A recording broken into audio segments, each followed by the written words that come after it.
Hey there, it's Gabe from Pre-Nursing Smarter. Thanks so much for joining me here today. Let's do a T7 English practice test. This is the last section of the T's you'll take, and in my opinion, it's one of the easier sections to actually increase your score in a short amount of time. Of course, there is some studying you'll need to do. If you want to do these T7 practice questions right now, you can go ahead and grab them on my website, but let's go ahead and get started. Question number 1. I like chocolate, it tastes good. Which of the following best describes this sentence? A, simple, B, compound, C, comma splice, D, fragment. I like chocolate, it tastes good. This is a comma splice. Comma splices are not grammatically correct, and it's when you have two independent clauses or two complete sentences separated only by a comma, and a comma isn't strong enough to separate two independent clauses. Your first clause is I like chocolate, subject I, verb like. What do I like? Chocolate, that's my complete thought. Then I have another independent clause, it, subject, tastes, verb, good, complete thought. In order to fix this, you could put a period here, you could put a semicolon here, or you could also put a coordinating conjunction. So you could have I like chocolate, comma, and it tastes good. I like chocolate, period. New sentence, it tastes good. I like chocolate, semicolon, it tastes good. So I already mentioned a little bit about coordinating conjunctions. Let's do question number 2. Coordinating conjunctions are typically found in which types of sentences? This is a select all, simple, compound, complex, compound complex. Coordinating conjunctions are typically found in which types of sentences? They are found in compound and compound complex. This might sound really confusing and you're like, well, what is this lady talking about right now? But I promise this is one of the best topics to know for the T's is being able to define simple, compound, complex, and compound complex sentences. A day of studying this and then some practice with this, you will do much better on the T's. And I have a whole other YouTube video that I will link to that describes this idea. Coordinating conjunctions are also called fanboys. That stands for and, nor, but, or, yet, so. And they work in compound sentences with commas. So in this example here, I like chocolate, comma, and it tastes good. That is a compound sentence.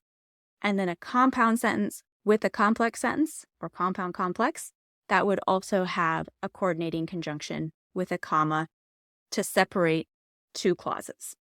This is a little tricky, I know, but you can't get a high score on the T's without knowing this concept.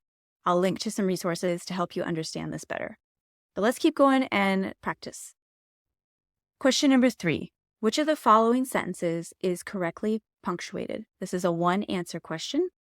A. The students had 2 goals in mind, to pass the T's and to never think about it again. B. The students had 2 goals in mind, to pass the T's and to never think about it again. C. The students had 2 goals in mind, to pass the T's, and to never think about it again. D. The students had 2 goals in mind, pass the T's and never think about it again. Which of the following sentences is correctly punctuated? The answer is A. The students had 2 goals in mind, to pass the T's and to never think about it again. Why is that?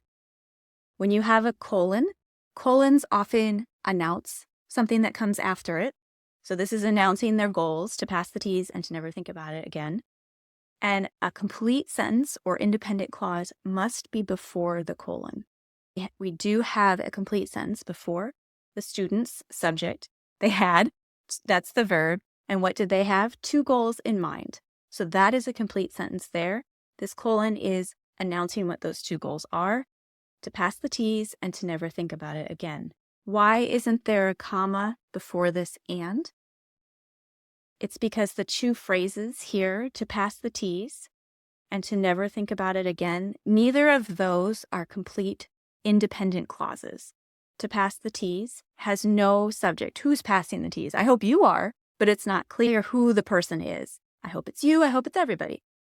To never think about it again. I also hope that's you, but it's not specified here. So because there's no actual independent thought of a subject for a complete thought, it's just a phrase to pass the TEAS. There doesn't need to be a comma here because this comma would only work with an independent clause, and then it would be a compound sentence. All right, let's do question number 4. Each of the questions blank difficult. So this is a one-answer question. Each of the questions A was difficult. Each of the questions B were difficult. C, each of the questions am difficult. D, each of the questions can difficult. You're probably thinking it's between A or B. Each of the questions was difficult. Each of the questions were difficult. The answer is A. Each of the questions was difficult. You might be thinking, wait a second, there is an S on questions, therefore it's plural, therefore it's were. Why is it was? It's because of this word each. Each is a tricky subject, and I have a whole lesson in my online TEAS prep program to go over what these tricky subjects are. But real quick here, each is always singular. It's referring to one. Then you have a prepositional phrase of the questions. Because you have this each, you can essentially ignore this prepositional phrase. Grammatically, it doesn't matter. It's not there. So each was difficult. Each is a special tricky noun that is always singular. You ignore the prepositional phrase, and it needs to be was, which is a singular past tense verb. This right here will really help you with your TEAS score. You're probably going to see at least one, maybe two English questions that are using these tricky subjects where they might be always singular. Maybe there's a prepositional phrase. Maybe it's a collective noun. And you need to pick if it's singular or plural. Question number 5. Rhino indicates which region of the body. This is a one-answer question. A, eye. B, nose. C, mouth. D, chin. Rhino indicates which region of the body. This is the nose. You might have heard of rhinoplasty. That's a nose job. Rhinorrhea, that's a runny nose. It's good to recognize some common prefixes and suffixes. So prefixes come at the beginning, suffixes come at the end of medical terminology and different root words. You might see them on the TEAS, and it's also great to know if you're going to go into the medical field. Question number 6. Subordinating conjunctions are typically found in which types of sentences? This is a multiple select option. Simple, compound, complex, compound complex, not these words again, right? Subordinating conjunctions are typically found in which types of sentences? Complex and compound complex sentences have subordinating conjunctions.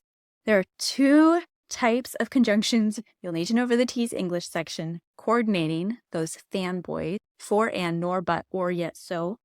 Or subordinating conjunctions, which are often since, because, as, once. Subordinating conjunctions are in complex sentences, by extension, compound complex sentences. So if you see a subordinating conjunction, it's probably a complex sentence.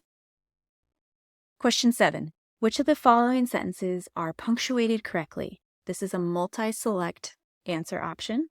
She paused before delivering the news, colon, it's not cancer, capital it's. She paused, comma, before delivering the news, dash, it's not cancer, lowercase it's. Before delivering the news, comma, she paused, period. It's not cancer, comma, she said, with a capitalized it's. She paused before delivering the news, period. She said, comma, it's not cancer, capital it's. Which of the following sentences are punctuated correctly? There's a few of them. Boop, boop. There we go. Right. So we have 3 sentences that are correctly punctuated here. She paused before delivering the news, colon, it's not cancer, capitalized the I in its. This works because of the idea that colons announce, and it's announcing the quote of what she said. It also has a complete independent clause before the colon, she subject, paused verb, before delivering the news, complete thought. Then she delivers the news, it's not cancer. And this is correctly punctuated because it's a new sentence that she's saying, so we have the quotes around it, and then it's not cancer is the sentence. She paused, comma, before delivering the news, dash, it's not cancer. This is actually a hyphen, excuse me, because it's only one slash. This is not a typical way to introduce a quote. You could maybe do it with a dash, which is longer. This is too short. There also shouldn't be a comma here. And it should be capitalized. Before delivering the news, comma, she paused. This comma here works as an introductory phrase. And then right before the clause, we have she, the subject, paused. So this comma here indicates extra information, and that's an okay way to use a comma. She paused. It's a complete thought here. Then we start a new sentence. It's not cancer, comma, she said. This is another way to properly do a quotation. There are several ways to do a quotation. It's great to know all of them. This one we have the comma again inside the quotation marks. And we have a lowercase she because it's not a part of a sentence that she's saying. This is just the signal phrase here to indicate that this sentence here is a quote. She paused before delivering the news. You'll notice that this doesn't have a comma here. Grammar is tricky. This works. And this is a sentence. And then we have she said, comma, it's not cancer. This also works as a sentence. We have our signal phrase here to introduce the quote, a comma before the quote, and then a capital it's, and then a period to indicate what the quote is. Question 8. Which part of speech best describes she? This is a single select answer. A, adjective. B, subjective pronoun. C, objective pronoun. D, possessive pronoun. Which part of speech best describes she? It is a subjective pronoun. Subjective pronouns are often subjects of the sentence. They can take the place of a name like Anna or Abigail. And they can start a sentence. So she paused before delivering the news. This she is a subjective pronoun. Number 9. In a compound sentence, which type of punctuation is paired with a coordinating conjunction? This has one answer. A, period. B, semicolon. C, comma. D, colon. In a compound sentence, which type of punctuation is paired with a coordinating conjunction? The answer is comma. Commas, coordinating conjunction, compound sentences, they all have C's, they all go together. A comma, coordinating conjunction, compound sentence. And again, do you remember what those coordinating conjunctions are? They're also called fanboys, for and nor, but, or yet so. Question 10. Which of the following is an adjective? This is a one-answer question. A, culpable. B, culpably. C, capabilities. Or D, culpability. Which of the following is an adjective? The answer is A, culpable. Adjectives describe nouns, person, places, things, ideas. This able ending indicates often that it is an adjective. Some other examples of adjectives to describe nouns like a person might be personable, agreeable, amenable. That ABL ending can signify that it is an adjective. Question 11. Which of the following words refers to the toes? This is a one-answer question. A, polydactyl. B, orthopedic. C, hyperdipsia. D, dysphagia. Which of the following words refers to toes? A, polydactyl. This dactyl area says toes and poly says many. Question 12. Which of the following nouns are singular? This is a multi-select answer option. Crisis, locus, larvae, ovum. Which of the following nouns are singular? Crisis, locus, ovum. These are irregular, singular nouns. It's a little tricky. I do have a full list of these done for you in my TEAS prep program. These are great to memorize. I know it's a little tricky. You'll probably see at least one question on irregular, singular, or plural nouns on the TEAS English test. Question 13. Which of the following correctly uses the prefix self? This is a one-answer question. A, self-esteem. B, self-esteem. C, self-esteem.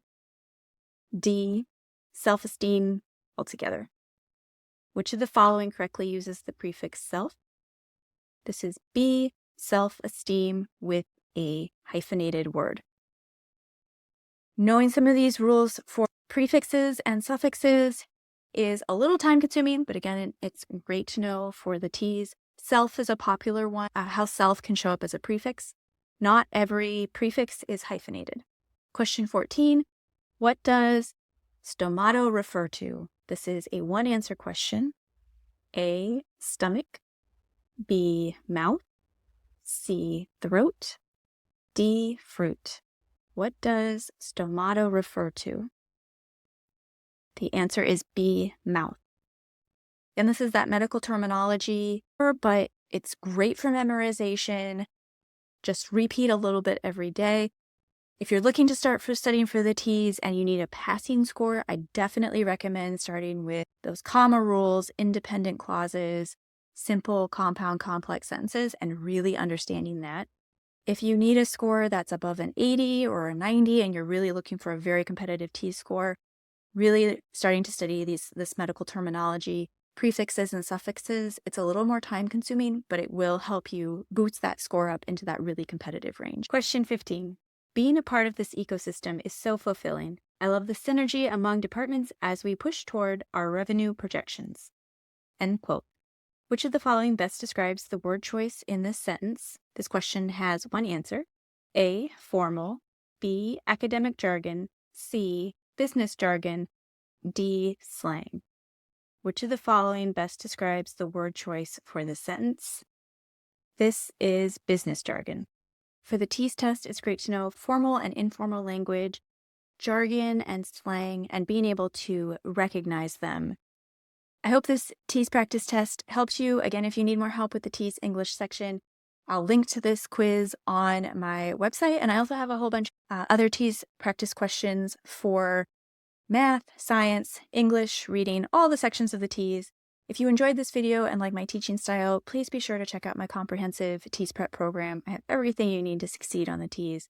Good luck with your TEAS prep, and thanks so much for being here. Take care. I'll see you in the next video.